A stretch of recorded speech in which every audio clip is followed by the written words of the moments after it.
Prayagraj Congress committee की बैठक कीरगंज कृष्णा नगर में संपन्न, जिसमें कई को मिली नई जिम्मेदारियां। संभव साहू बने वार्ड अध्यक्ष।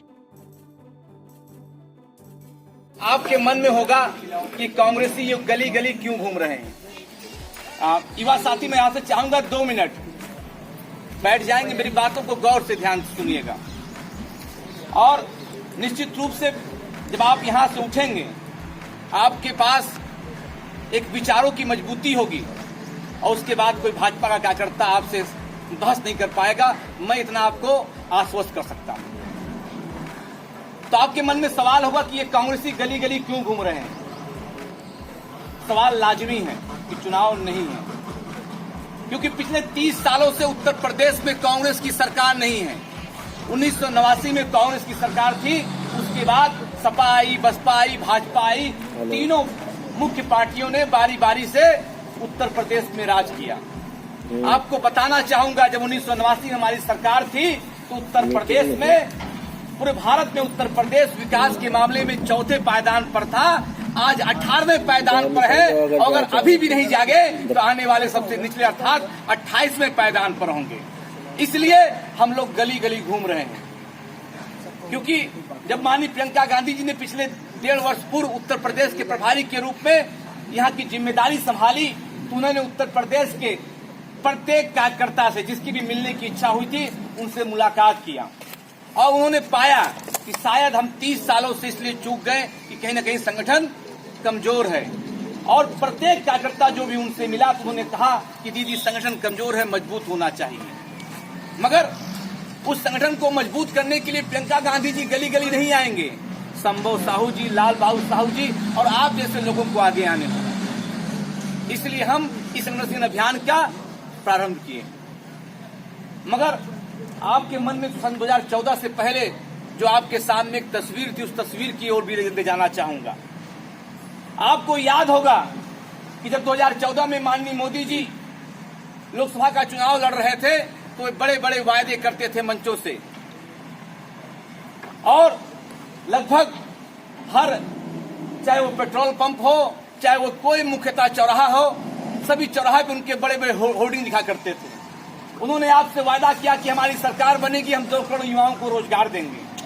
उन्होंने वायदा किया कि हमारी सरकार बनेगी। कहते हैं माननीय मोदी जी, माननीय योगी जी कि जो 70 सालों में नहीं हुआ था, इन 6 सालों में हुआ। और मैं बताना चाहता हूं आपको कि जो 70 सालों में हुआ नहीं हुआ, वो इन 6 सालों में हुआ।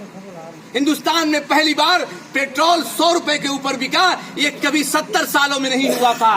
डॉलर का दाम इतना रुपए के मुकाबले इतना बढ़ गया, ये कभी 70 सालों में नहीं हुआ था।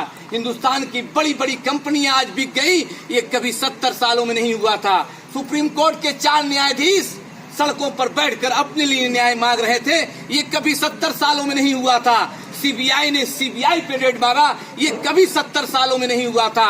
और भारत का प्रधानमंत्री चुपके से पाकिस्तान का बिरयानी खाने जाता है, ये कभी 70 सालों में नहीं हुआ था। चीन 5 किलोमीटर अंदर घुस आया है और भारत का प्रधानमंत्री कहता है कि 1 इंच जमीन पर कब्जा नहीं हुआ, ये कभी 70 सालों में नहीं हुआ था। और जब आप इनका जवाब दे देंगे तो इनके पास समय समय पर शब्दावली, बड़े अच्छे अच्छे शब्दों के ये जादूगर हैं। तो इनके पास एक और शब्द था, सर्जिकल स्ट्राइक। माननीय भाजपा के लोगों, सर्जिकल स्ट्राइक किसे कहते हैं, ये कांग्रेसियों को आपसे सीखने की आवश्यकता नहीं है। सर्जिकल स्ट्राइक उसे कहते हैं जब हमारी स्वर्गीय इंदिरा गांधी जी ने पाकिस्तान के 2 टुकड़े करके बांग्लादेश का जन्म कर दिया था। सर्जिकल स्ट्राइक उसे कहते हैं, और चीन की आंखों में आंख मिलाकर सिक्किम को मिला लिया था। सर्जिकल स्ट्राइक उसे कहते हैं। आपने 130 करोड़ लोगों के देशभक्ति के प्रमाण पत्र बांट लिए हैं, छपवा कर रख दिया है। आप रोज बांटते हैं कि फलाना देशभक्त है, फलाना देशद्रोही है। अपना भी इतिहास बताइए, और हिम्मत है तो बताइए किसी एक अपने भाजपा के नेता का नाम जिसका आजादी के आंदोलन में योगदान रहा हो। इनके पास एक भी नाम नहीं है जिनका आजादी के आंदोलन में योगदान रहा हो। इन्होंने अंग्रेजों के तलवे चाटने का इनका इतिहास है। ये किस आधार पर हमें राष्ट्रभक्ति, राष्ट्रद्रोह का प्रमाण पत्र बांटेंगे? आपको ये समझना होगा कि 2014 के पहले पूरे देश के बड़े बड़े पूंजीपतियों ने पूरे देश पे एक भ्रम फैलाने का काम किया कि कांग्रेस ने कुछ नहीं किया। मैं पूछना चाहता हूं, आपने सुना होगा 2G स्पेक्ट्रम पे 4 साल सुनवाई हुई सुप्रीम कोर्ट पे, और सुप्रीम कोर्ट का न्यायाधीश जब ऑर्डर लिखा तो उसने लिखा अपने आदेश में कि मैं पिछले 4 सालों से अपने चैम्बर में बैठा रहा, यहाँ तक कि छुट्टियों के दिन में भी इंतजार किया, मगर एक भी सबूत 2G स्पेक्ट्रम में नहीं मिला, क्योंकि इन्होंने एक झूठ रचा था, एक षड्यंत्र रचा था।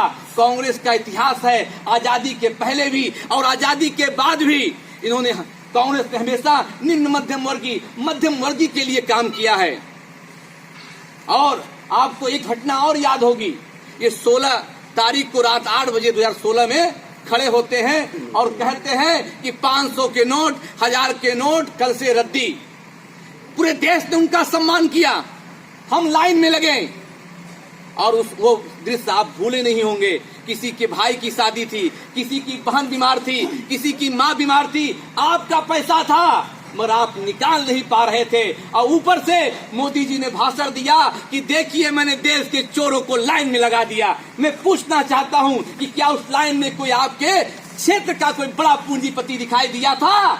नहीं दिखाई दिया था, आम आदमी खड़ा था। और उस नोटबंदी का फायदा देखना हो तो कहीं जाने की आवश्यकता नहीं है। हिंदुस्तान के 600 जिलों में 5 स्टार उनके कार्यालय खड़े दिखाई देंगे। नोटबंदी का फायदा तो वहां गया और आम आदमी लाइन में मरा। इन्होंने पूरी तरह से जो इनकी नीतियां बनी वो पूंजीपतियों के लिए बनती हैं। इनके पास एक और शब्द है, रॉबर्ट वाड्रा। आप दिल पे हाथ रखकर सोचिए कि आज जो मौजूदा हालात है, अगर कोई भी व्यक्ति सरकार के खिलाफ एक शब्द बोलता है तो उस पर मुकदमे हो जाते हैं। आज की डेट में पिछले 1 साल में 80,000 कांग्रेस के कार्यकर्ताओं पर मुकदमा लिखा है। माननीय योगी जी की सरकार ने मेरे ऊपर भी 8 मुकदमे इस कोरोना के काल में। अगर ऐसे हालात में जो ये बड़े बड़े भाषण रॉबर्ट वाड्रा पे आरोप लगाते थे, अब सोचिए सीबीआई इनकी, आईबी इनकी, ईडी इनका, पूरा सिस्टम इनका, अगर रॉबर्ट वाड्रा चोर होता तो वो जेल में होता।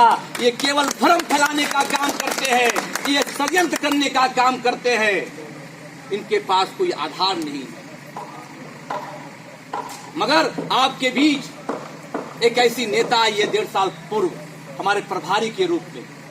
उनके बारे में मैं 4 लाइन कहना चाहूंगा कि दायरे में सिमट कर आई है, हर रवायत से हट कर आई है। जरा आंधियों को खबर कर दो, शेरनी वापस पलट के आई है।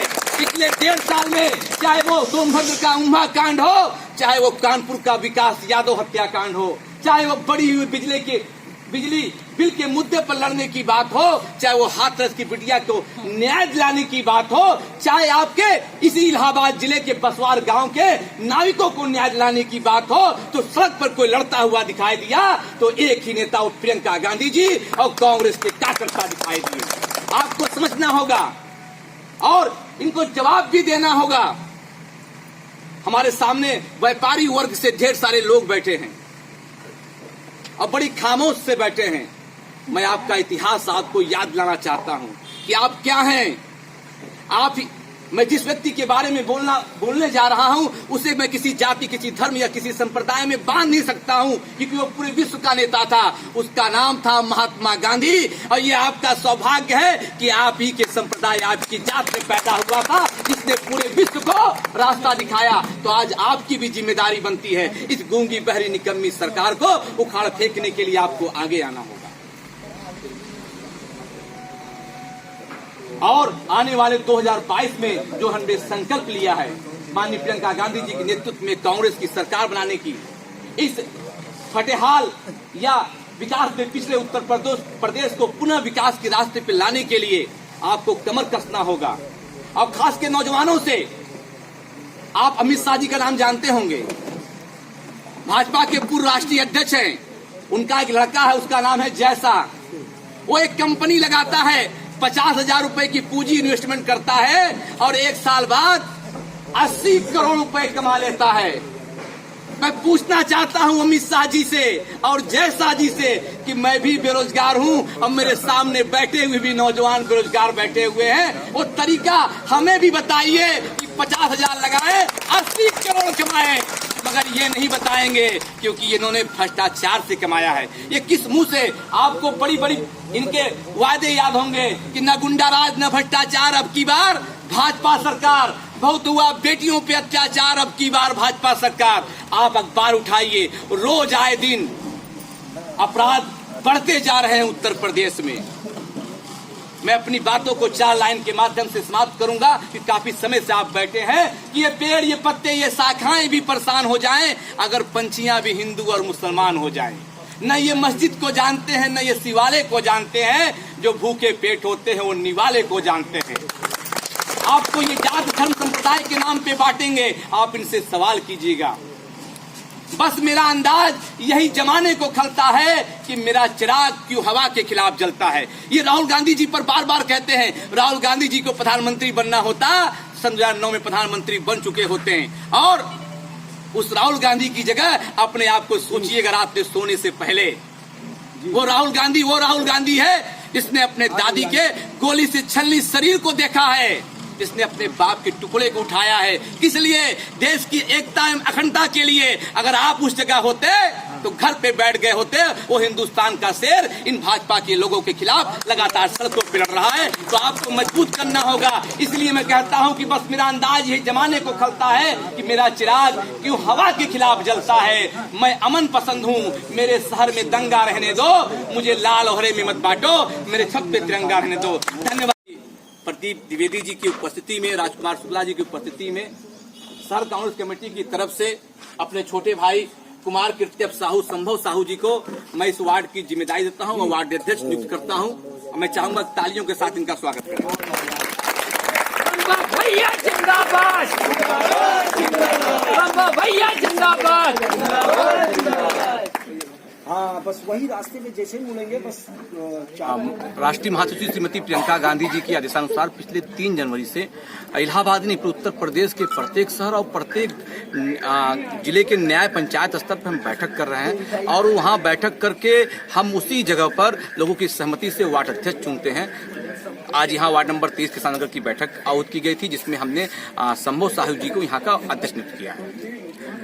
बसवार में जिस तरह से नाविकों को वहां पीटा गया, 200 लोगों पे मुकदमा दर्ज हुआ, आप देख सकते हैं पूरी तरह से एक सरकार की तानाशाही दर्शाता है। और यहाँ पर केवल नाविक ही नहीं, उत्तर प्रदेश का वो नौजवान हो, छात्र हो, अब महिलाएं पे जिस तरह से अत्याचार रोज बढ़ रही हैं, आप अखबार उठा लीजिए, आपके माध्यम से लोग पढ़ते रहते हैं।